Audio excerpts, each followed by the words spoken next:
What's good, Joe? What's good, Real Talk Squad? This is Miles, and you listen to Real Talk with Miles Johnson, where you know we always keep it real. Man, it's been a minute since I talked about some football on Real Talk.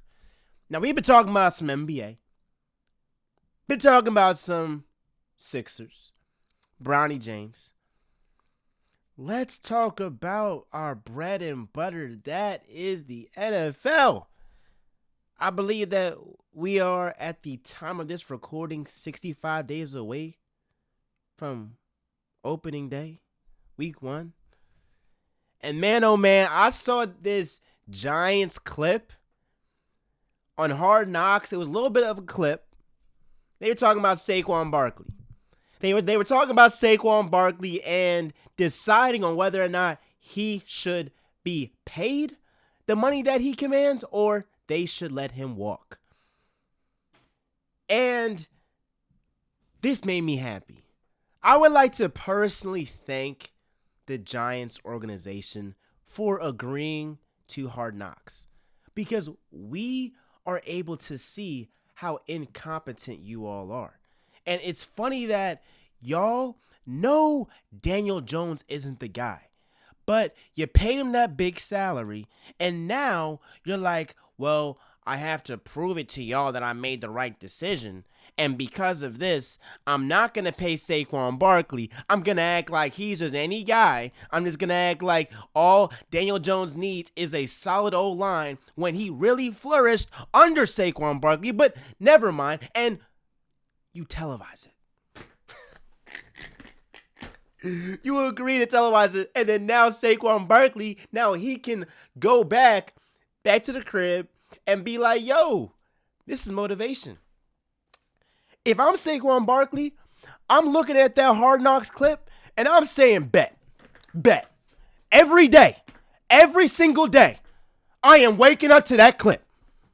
What did he say? What did he say? He said, we got to upgrade the offensive line, and you're paying the guy, talking about Daniel Jones, $40 million. It's not to hand the ball to a $12 million back.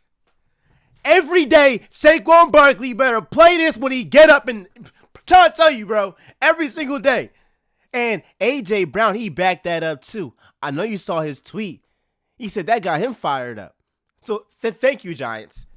Thank you for doing what y'all do, being incompetent, and I'm just so ecstatic for this season. Because what you don't do is give great players more fuel to their fire. Sequin Barkley is looking at that video being like, y'all don't think I was worth nothing. That's crazy. That's crazy. So, again, thank you to the Giants. Thank you very much. And what's about to happen is every single time the Eagles face the Giants, I can guarantee you Sequin Barkley is going to show each time how stupid it was to pick Daniel Jones over him. But again, this is what bad organizations do.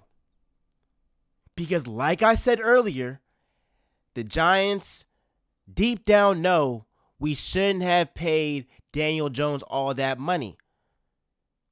But because they have so much pride and they don't want to admit that they were wrong, they're going to ride with him.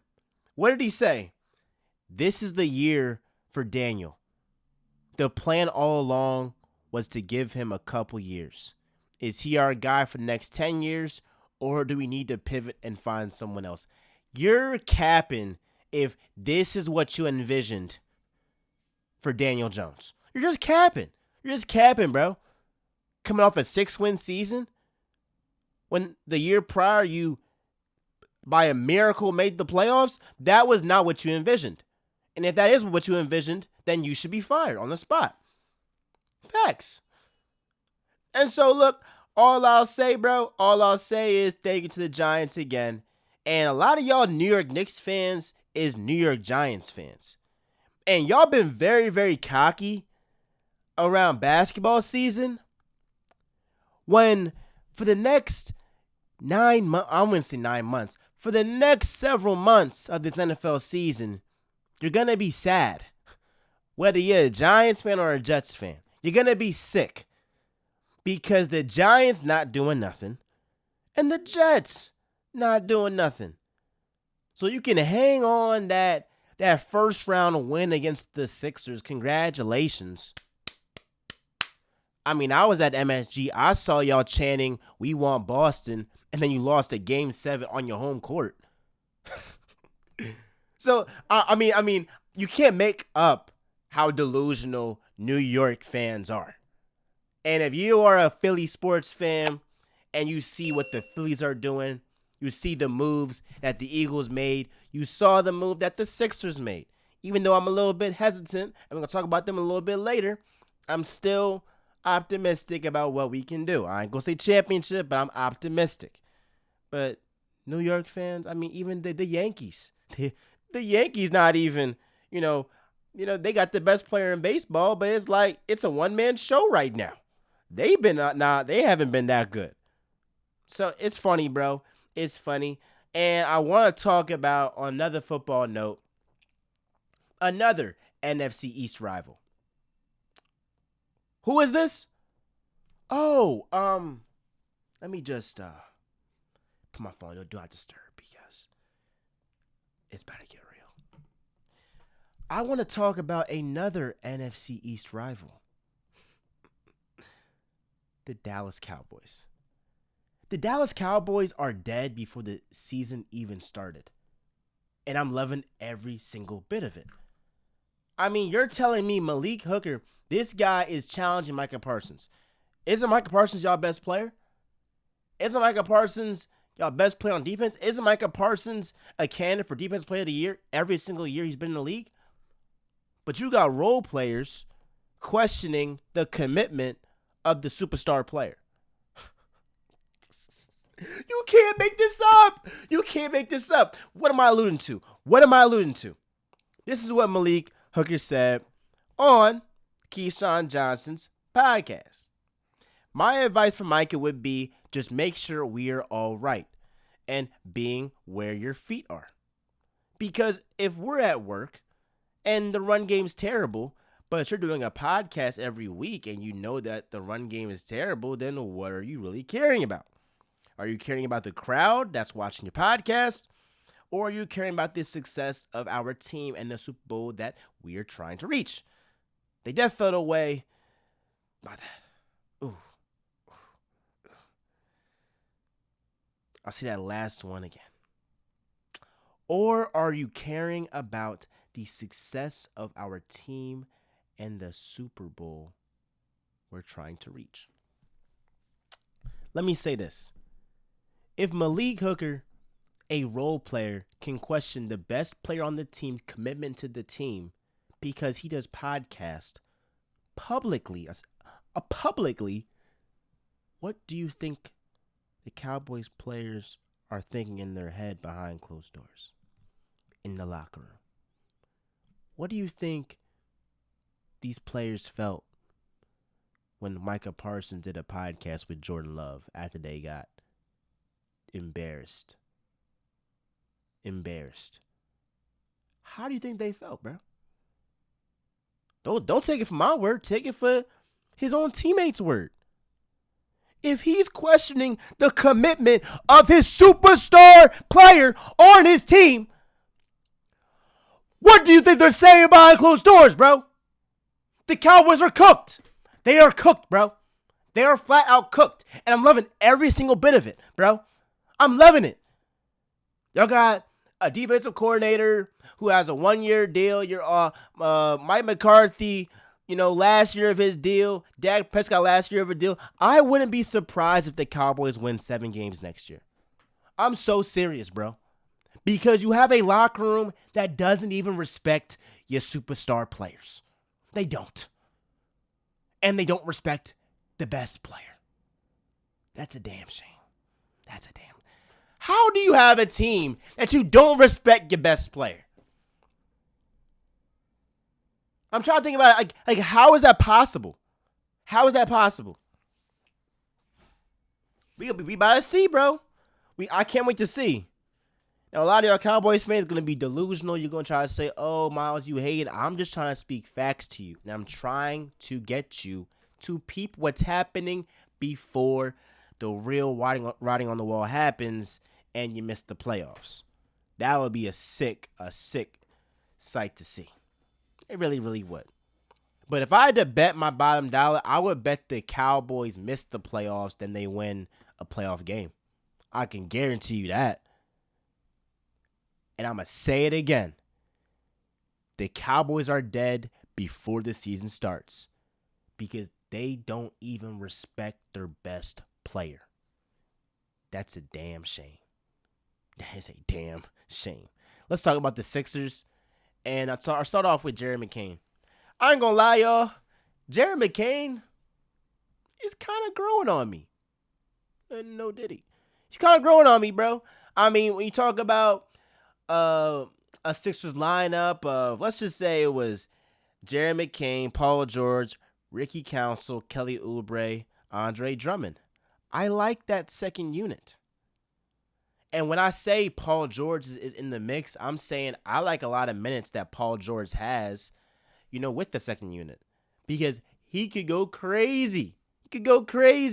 And obviously he's going to finish and start with the starting lineup. What I'm saying is I would love to see a guy like Jared McCain be the Sixers Lou Williams, right? And I love the makeup of this kid right now. I do. But yeah, I compare Paul George because I was like, I like to see the minutes that the Sixers have with Embiid off the court versus on the court. That's what I'm saying. And so adding a guy like Paul George, you want to use his talents also for when Embiid is off the court. Because we saw with Tobias Harris, he was a non-factor, especially in the playoffs. We'll talk about him a little bit later. So going back to Jared McCain, we want Jared McCain to be our Lou Williams. For real. I mean, I love the makeup of this kid right now. He had an interview where he was basically like, I know what's going to happen if I have a bad game. It's going to be memes. They're going to be talking about, hey, is this, Joel Embiid, is asking Jared to do something, and then he's doing TikToks. He gets it. Jared McCain gets it in terms of he knows that if he has a bad game, there's going to be criticism. And I'll say if you were, coming from a college program that gets a lot of scrutiny, Duke would probably be the program that you would be most in the spotlight, probably. That's true. I do think two things can be true in that, yes, Duke has a large spotlight, but that Philly media, them Philly fans is a different beast. I agree with that too. I don't think Duke fans is on the level that Sixers fans are. I agree with that completely. But I like the makeup of Jared McCain. I ain't gonna lie, bro. If Jared McCain is hooping, I'll do TikToks with the guy. Me and the bros might do TikToks. I mean, I'm drunk. But what I'm saying is, bro, like, he has the ability to withstand the hate and start hooping. And I got full confidence that he can do that. And I would love to see him off the bench and help that second unit and help the minutes that Joel Embiid is not on the court. We saw in the playoffs that we would have a lead and then Joel Embiid would go to the bench and the lead would be evaporated every single time. Every single time. So having Jared McCain off of the bench and having him be a spark off the bench would be God sent for this Sixers team. That has lacked a lot of depth in the past, but they can really improve on that if these young guys, if they just let them loose. Ricky Council, let the guy loose, bro. Here's the thing. He averaged 9 minutes a game and shot 48% from the field and 37% from three in his first year in the league. Do you know how good that is? So you're barely getting any tick. You're barely getting any minutes to like get in a rhythm. And you're shooting almost 50% from the field and almost 40% from three. That's crazy. I'm surprised nobody's talking about this. Like, yes, Dalton Knecht. He's a good player. I think he'll be a good player in this league. But I would love Ricky Council more than Dalton Knecht. I'm just saying that. And that's the Sixers' problem. The Sixers' problem is they always looking for all this outside talent. The talent is right here. Because why would you trade Mikal Bridges for Zaire Smith when he's the guy? So don't recreate that same mistake and let go of Ricky Council too early. Don't do that. Don't do that. Last point I got to make, bro. The Sixers' next move should be trying to trade for Kyle Kuzma. We need a power forward. We need a power forward. Kyle Kuzma could be that guy. He could be that guy. I think the Paul George signing, given the hand we was dealt, was a good signing. But now we got to look at who can we get as a power forward. Because I don't want Paul George to be a power forward. He should be the 3 or the 2. So let's see if we can trade for a Kyle Kuzma, give up some draft capital. The Wizards are tanking. They just want to keep loading up on draft picks, all that stuff. I would give a first-round pick, maybe 2 seconds. See what we can do.